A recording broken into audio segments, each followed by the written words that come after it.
Olá, meu nome é Nivaldo, eu sou do grupo 3 e essa é uma apresentação da modelagem matemática que foi desenvolvida e apresentada à equipe de back-end da nossa equipe para utilizarem como base no desenvolvimento do Trambic Systems, o nosso produto. Como eu disse, essa modelagem é para ser utilizada como base, portanto, há alterações entre o que vai ser apresentado agora e o que acontece no jogo. Os elementos do jogo são o jogador, os programadores, os projetos e as tarefas. O jogador tem uma reputação e o dinheiro que ele consegue à medida em que conclui projetos. Os programadores têm um salário, uma energia, um foco e uma habilidade que influenciam em quão rápido eles terminam as tarefas. Os projetos têm um determinado número de tarefas, um prazo, uma quantidade de defeitos, uma reputação e um dinheiro que são recompensados quando o jogador termina aquele projeto. E as tarefas têm um tamanho em tempo real no jogo, que muda à medida que a velocidade do jogo muda, um tempo relativo ao programador atribuído, ou seja, se eu atribuo aquela tarefa a um programador A, que é melhor que um programador B, aquele programador A vai fazer a tarefa mais rapidamente e com menos bugs que o programador B. E as tarefas também têm uma quantidade de defeitos. Essa equação relaciona a reputação necessária para que um jogador atinja determinado nível no jogo. E à medida em que um jogador atinge um determinado nível do jogo, novos projetos ficam disponíveis para que ele possa trabalhar neles. Os novos programadores disponíveis têm uma habilidade maior e também um salário maior. Essa equação relaciona a reputação e o nível de uma forma exponencial. Como na maioria dos jogos, nas fases iniciais é mais fácil atingir os próximos níveis, e à medida que o jogo vai atingindo um estágio mais avançado, fica mais difícil evoluir.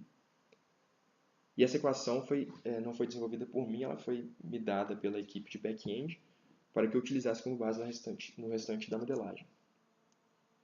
Então, com essa equação, eu desenvolvi as próximas etapas, de forma que, para passar da primeira etapa, seja necessário concluir um projeto, da segunda etapa 2, depois 3, depois 5, depois 8, depois 12. Novamente, como na maioria dos jogos, é mais fácil passar as etapas iniciais que as etapas finais. Um programador, nessa modelagem, tem um salário que varia aproximadamente de 10 a aproximadamente 100, 150. Esse salário é dado pela equação abaixo, que tem um fator aleatório para que os programadores não tenham o mesmo salário, mas sempre algo que gira em torno dessa primeira parte da equação. E o salário varia de acordo com N, porque, como eu disse no slide anterior, à medida em que o jogador atinge níveis superiores, os programadores que estão disponíveis para contratação, eles têm um salário maior e uma habilidade maior. O programador também tem certa energia, que varia de 0 a 100%, um foco também de 0 a 100%, e uma habilidade, que novamente tem um N ali, porque aumenta de acordo com o nível que o jogador está, e tem um fator aleatório ali também. Lembrando que essas equações são para os programadores novos disponíveis para o jogador à medida em que ele sobe de nível. Esses gráficos mostram a relação entre salário e nível e as habilidades e o nível. Uma tarefa ela tem um tamanho, seguindo um pouco a linha do Scrum.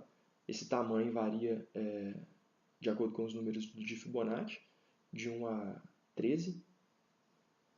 Esse tamanho influencia o tamanho real da tarefa, que de acordo com essa modelagem leva em consideração esse tamanho anterior que eu disse, vamos supor 5, um tamanho médio, vezes n, que é o nível em que se encontra, vamos supor nível 2, e 6 e é dado em segundos. Ou seja, 5 vezes 6, 30 vezes n2, aproximadamente as tarefas demorariam 1 minuto para serem finalizadas por um programador com habilidade, na média, no nível 2. Lembrando novamente que isso é a velocidade média do jogo, porque o jogo tem como variar a velocidade.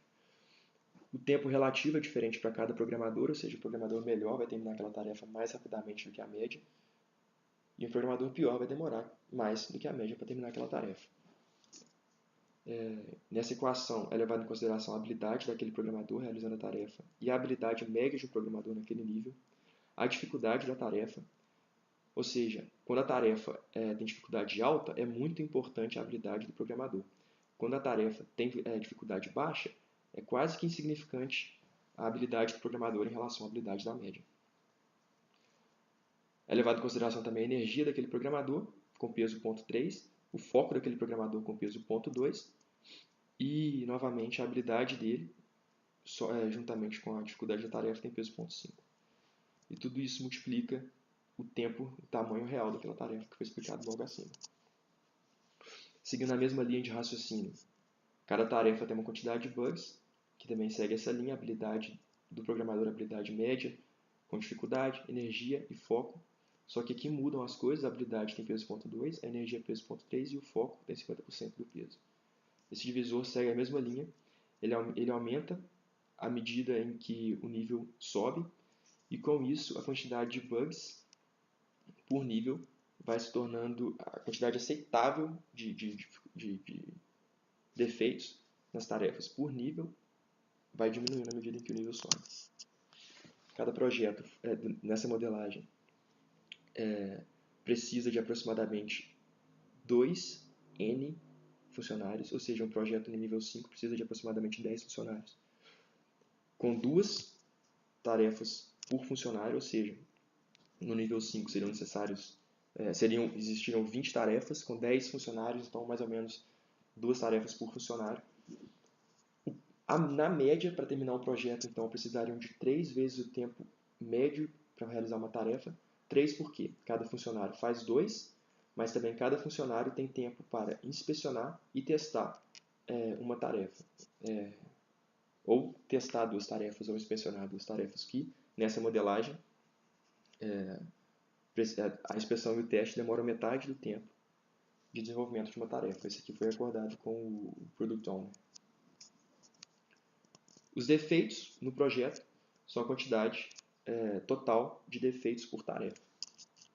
Então, a modelagem apresentada à equipe de back-end para usar como base no desenvolvimento do nosso produto foi essa. É isso. Obrigado.